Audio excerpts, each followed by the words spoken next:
حكم ما في الإمالة. وحرفي رأى للسوس فافتح لساكن ورا غيره كالهمز في ونآكلا. وقبل السكون الراء مل في صفا وما أتاك بذا في البيت عن شعبة اهملا. لقالونهم هايا بمريم فافتحا وتقليله في الحرز ليس معولا. ولكنه قد صح في نشرهم فعه وما ميل السوسي يا عين من كلا.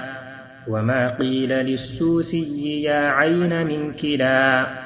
وفي الراء ورش بين وفي أراء كهم وذوات اليا له الخلف جملا.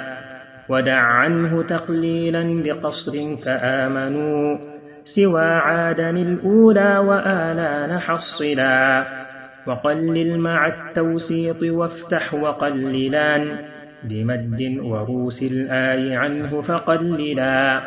فقط عند سلطان ووجهين خذ له بما به ها غير ذرا فقللا.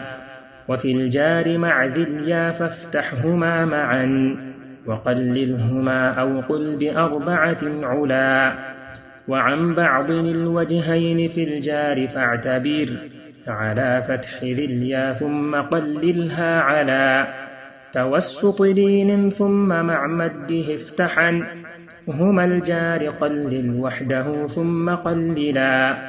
لذي الياء دون الجار والأولين قل بموسى وجبارين عنه تأملا.